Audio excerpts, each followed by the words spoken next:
Hi guys, అందరు ఎలా ఉన్నారు? Welcome back to our YouTube channel stories by Ramnika. ఈరోజు వీడియో వచ్చేసి ఫ్యూ డేస్ అయింది నేను ఇలా వీడియోస్ చేసి పెట్టి. యాక్చువల్గా నేను లాస్ట్ వీడియోస్లో చెప్పాను వెకేషన్కి వెళ్తున్నాము అని. ఆ వెకేషన్ వచ్చేసి కాలిఫోర్నియా అనమాట. ఆల్రెడీ హాఫ్ వెకేషన్ కంప్లీట్ అయింది, ఇంకా హాఫ్ వెకేషన్ ఉంది. చాలా బ్యూటిఫుల్ ప్లేసెస్కి అయితే వెళ్ళాము.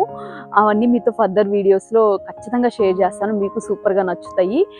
ఇంకా అయితే హాఫ్ వెకేషన్ ఉంది. ఈరోజు అయితే ప్రస్తుతానికి కాలిఫోర్నియాలో Livermore temple, Shri Vishnu Balaji temple ఉంటే వచ్చాము. ఒకసారి మీరు చూసేయండి. ఇదే గాయ్స్ కాలిఫోర్నియాలో famous temple Livermore Balaji temple అన్నమాట. చాలా బాగుంది. అండ్ గాయ్స్, ఇప్పటివరకు సపోర్ట్ చేసిన ప్రతి ఒక్కరికి పేరు పేరున thank you so much. And మన యూట్యూబ్ ఛానల్ ఇప్పుడు 500+ సబ్స్క్రైబ్ అయ్యారు. ఇప్పటికీ ఇలాగే సపోర్ట్ చేస్తూ ఉండండి. మరిన్ని మంచి వీడియోస్ కోసం please do subscribe. Thank you. Bye guys.